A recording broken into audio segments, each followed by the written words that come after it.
एक बहुत ही भोला भाला सा आलसी लड़का था। वह कोई काम नहीं करना चाहता था, बस खाना खाता, घूमता और सोते रहता था। एक दिन उसे किसी ने बताया कि एक आश्रम है जहाँ पर कुछ नहीं करना पड़ता है और हर दिन 2 समय का खाना और नाश्ता मिलता है, तुम वहाँ जाकर के रहो। उस आलसी लड़के ने सोचा कि ये तो बहुत ही बढ़िया है और वह उस आश्रम में जाकर रहने को सोचा और फिर वह भोला भाला आलसी लड़का अपना सारा सांसारिक जीवन छोड़कर उस आश्रम में जाकर रहने लगा।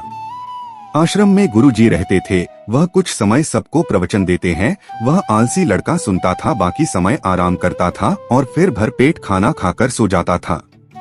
ऐसे ही उस लड़के का दिन गुजरता गया। एक दिन उस आश्रम में कुछ भी नहीं बना।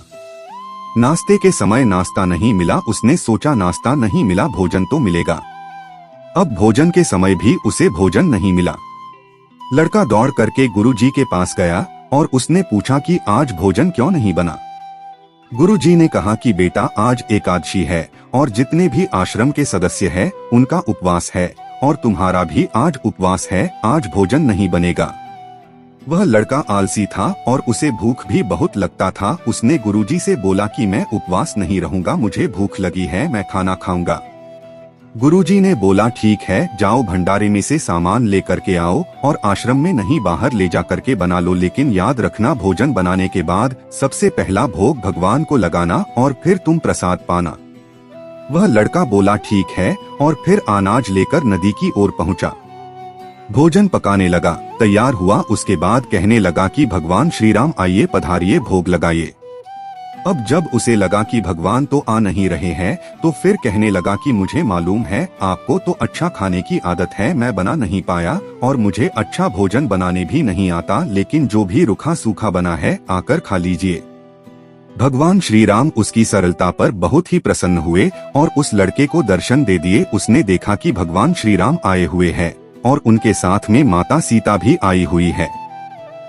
लेकिन लड़के ने सिर्फ 2 लोगों के लिए ही भोजन बनाया था, एक अपने लिए और दूसरा भगवान के लिए। और अब क्योंकि भगवान के साथ माता सीता भी आई हुई थी तो उसने उस भोजन को माता सीता और भगवान के सामने ग्रहण करने के लिए रख दिया। भगवान श्री राम और माता सीता ने भोजन किया और उसके बाद जब वह जाने लगे तो यह भोला सा आलसी सा लड़का बोला कि प्रभु आप आए, दर्शन दिए, बहुत अच्छा लगा। मुझे खाने को कुछ नहीं मिला, लेकिन कोई बात नहीं, लेकिन आपसे एक विनती है कि अगली बार जब आप आएंगे तो कितने लोग आएंगे ये बता दीजिए ताकि मैं उतने लोगों के लिए भोजन बनाकर रखा रहूं। भगवान श्री राम मन ही मन मुस्कुराए और फिर अंतर ध्यान हो गए।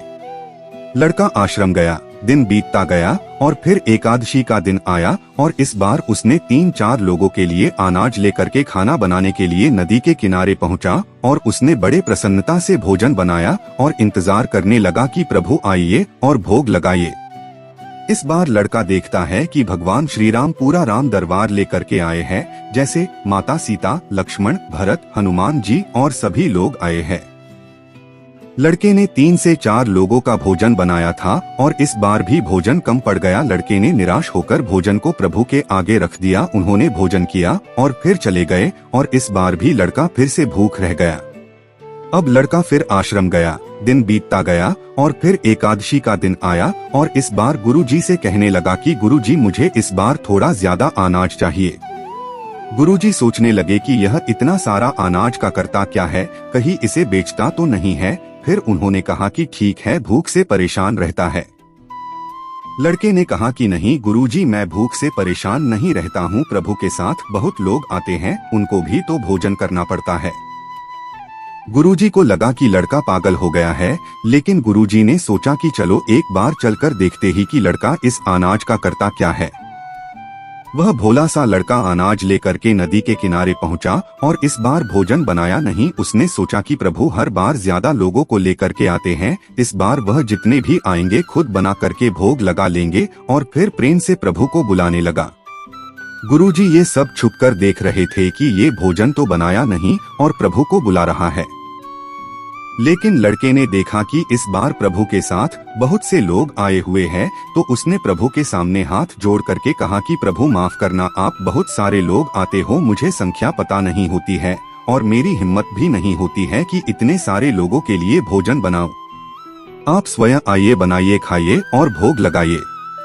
प्रभु मुस्कुराते हैं और अपने साथ आए सभी लोगों के साथ मिल करके भोजन बनाते हैं। गुरुजी ये सब छुप करके देखते हैं और फिर लड़के के पास आकर के कहते हैं कि तुम ये कर क्या रहे हो। लड़का कहता है कि गुरुजी आपको दिख नहीं रहा है कि भगवान श्री राम पधार चुके हैं, माँ सीता आई हुई है, हनुमान जी आए हैं और भी सभी लोग आए हुए हैं, भोजन बन रहा है। गुरुजी ने बोला कि पागल हो गया है, मुझे तो कोई दिख नहीं रहा है। लड़का गुस्सा हो गया और बोला प्रभु आप ये क्या कर रहे हो, एक तो मुझे भूखा रखा है और गुरुजी को दर्शन नहीं दे रहे हो, जो मुझे पागल समझ रहे हैं, कृपा करके गुरुजी को दिख जाओ। भगवान बोले नहीं मैं इन्हें नहीं दिख सकता। लड़का बोला क्यों नहीं दिख सकते, मेरे गुरुजी तो बहुत महान है, बहुत बड़े ज्ञानी और ज्ञाता है। भगवान बोले हाँ ज्ञानी और ज्ञाता होंगे लेकिन तुम्हारी तरह सरल नहीं है।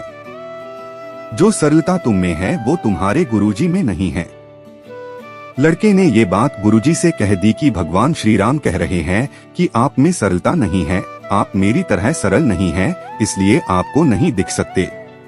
गुरुजी की आंखें नम हो गई और रोने लगे कि और बोले कि बिल्कुल सही कहा, मेरे अंदर तुम्हारे जितना सरलता नहीं है, और फिर माफी मांगने लगे। फिर भगवान ने गुरुजी को भी दर्शन दिए।